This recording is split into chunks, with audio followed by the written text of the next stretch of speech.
Silahkan dengarkan dulu bagian pertama dan keduanya karena ini adalah terusan dari dongeng kesel AJ. Ini adalah The Lonte of Loshan 3.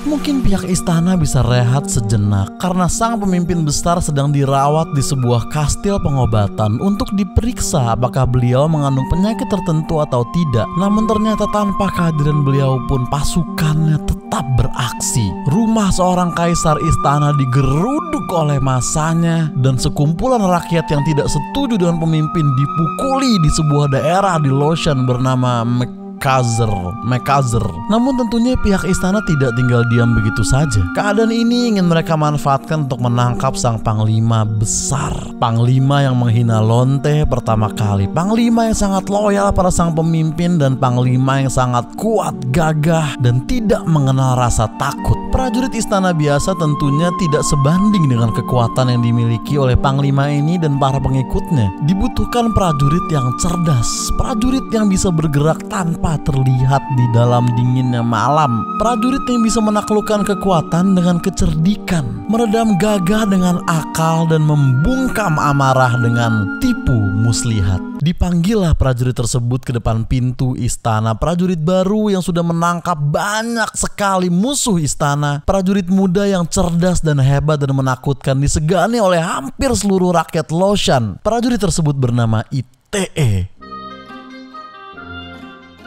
Semacam kayak Etoo tapi ini ITE. ITE adalah prajurit negara yang paling disegani, membungkam rakyat yang tidak patuh, menutup mulut pembangkang dan menaklukkan banyak sekali tokoh yang tidak bisa ditaklukkan sebelumnya oleh istana. ITE bisa menemukan musuh yang bersembunyi di tempat sekecil apapun. ITE bisa menangkap rakyat kecil ataupun tokoh yang sangat ternama. Setiap rakyat Loshan yang pernah bertatap mata dengan ITE pasti tidak akan berani lagi berbicara atau bertingkah sebebas sebelumnya karena belum pernah ada yang lolos dari jeratan kesaktian prajurit yang satu ini. Termasuk sang panglima besar ini, mungkin hanya ITE satu-satunya yang cukup tangguh untuk menaklukkannya. Sampailah pada suatu hari ITE berhasil menangkap sang panglima besar yang kuat dan rakyat Loshan pun bersorak.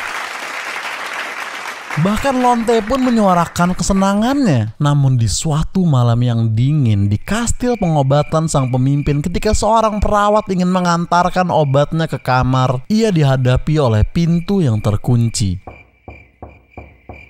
Pemimpin?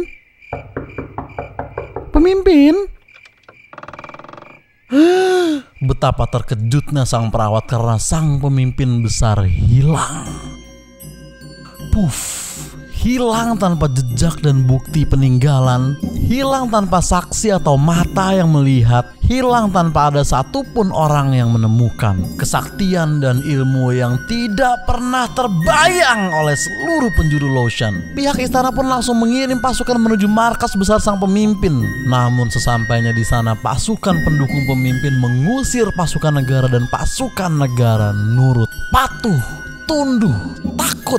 Karena memang seluruh penjuru Loshan tidak ada yang berani kepada sang pemimpin besar yang sakti. Entah apa yang akan kemudian terjadi di Loshan, tidak ada yang pernah tahu karena cerita ini ngasal. Fiksi Asbun yang tidak ada hubungannya sama sekali dengan kenyataan. Sama sekali tidak ada hubungan dengan kenyataan. Akan kami ulangi sekali lagi, tidak ada hubungannya sama sekali dengan kenyataan di dunia asli. Jadi kalau masih ada orang-orang goblok dan caper yang komentar di postingan ini menyangkut paut kenyataan, berarti orang itu bangsat. Karena kita harus selalu bersyukur setiap hari bahwa keadaan di negara kita tidak semengerikan keadaan di Loshan.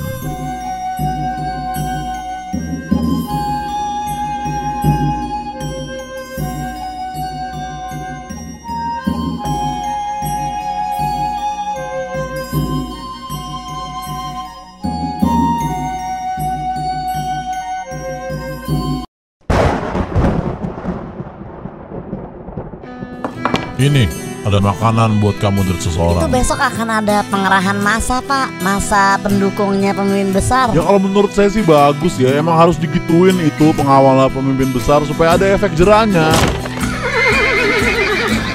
Nah, di dalam perjalanan ada orang yang menguntit sejak dari keluarnya beliau dari daerah Saint Toulouse itu. Menurut saya sih yang bohong pihak istana, Mas ya. Pak pemimpin besar. Dan kalian juga mesti ingat, nggak semua orang yang rajin beribadah itu orangnya baik.